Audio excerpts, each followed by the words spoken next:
Flip the slip over when you're finished dining, and no tipping, please. I mean, look at this spread. Like, if you wanted to try everything, you're inevitably not going to be able to finish it all. What's really mind-boggling? All of this was just $16. And those affordable prices are why Americans fell in love with buffets to begin with.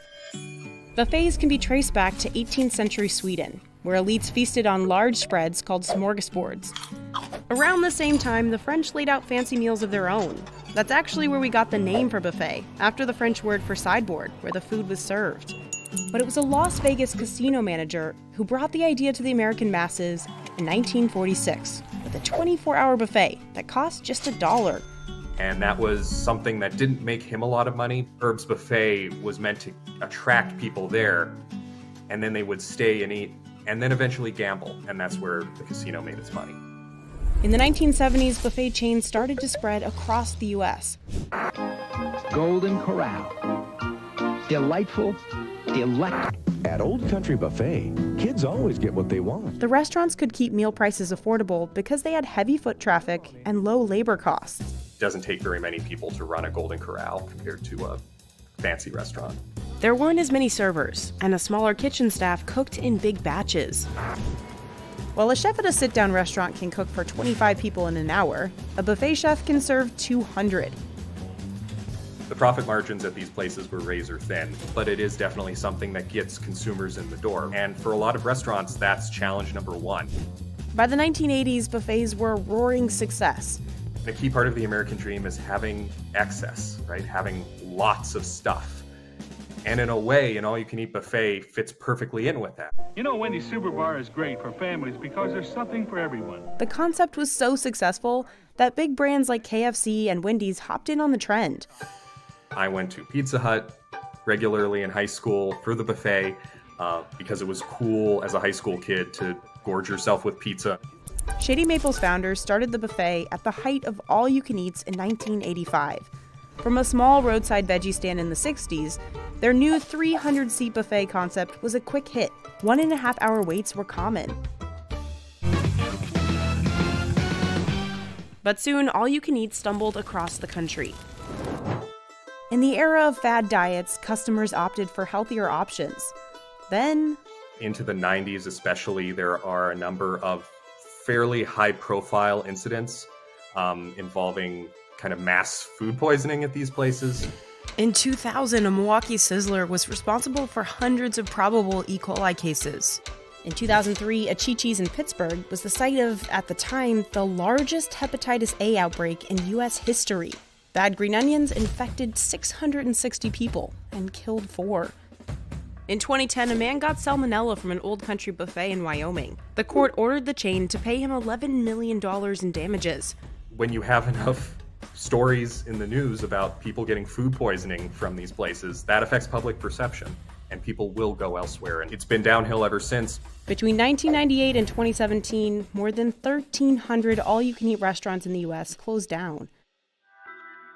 Then came the coronavirus pandemic. It's hard to imagine a more lethal blow to all-you-can-eat buffets than COVID. Everyone takes from the same trays and puts it on their plate. There's a bunch of silverware sitting out. It's all communal in a sense, and I don't want to eat food that maybe other people have sneezed on. That's just gross. Sizzler, one of the biggest buffet chains in the U.S., announced bankruptcy in September 2020. The following year, the parent company of Old Country Buffet did the same. The pandemic shook Shady Maple too. We had to close here for over 5 months. We reopened, then we had to close again between Thanksgiving and Christmas. They started doing takeout, but what really kept the company afloat, Summer says, was the Shady Maple grocery store behind the buffet, which brought in thousands of customers every day. But since 2021, Shady Maple's buffet business has come back with roaring success. The last 2 years have been our best years ever, and we're continuing to thrive. Shady Maple's reputation for making fresh food has kept people coming back. There is this notion that everything is fresh or homemade. That's a different kind of proposition than a CC's or a Golden Corral.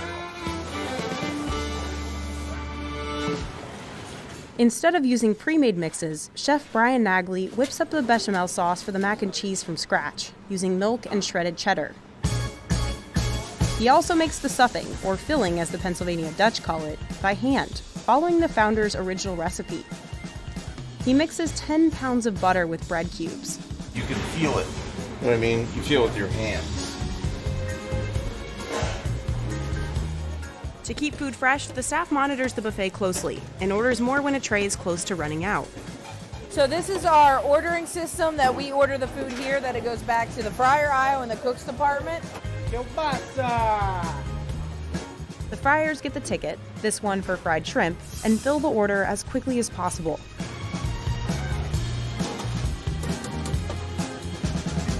That ticket stays with the batch back through the order window. But while an order of fried shrimp might take chefs 2 minutes to fill, the fried chicken takes 30 minutes. He's putting a load of chicken in. His name is Tungsten. And then after he puts it in, we have them programmed in. 18 minutes it takes for fried chicken. What's your nickname, son? Hey, handsome man. Because he thinks he's handsome. He calls me boss lady. Tongsun dunks and breads every piece by hand. Each order has 60 pieces, so he's always juggling multiple batches at once. Yes, ma'am.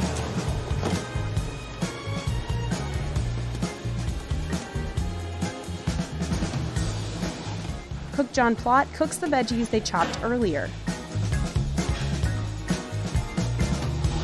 What'd you just put in? Cabbage. Yes, ma'am. Cabbage, and then when it comes out, we throw some of our brown butter and cornflake mixture on top of it. Summer. This one just froze again.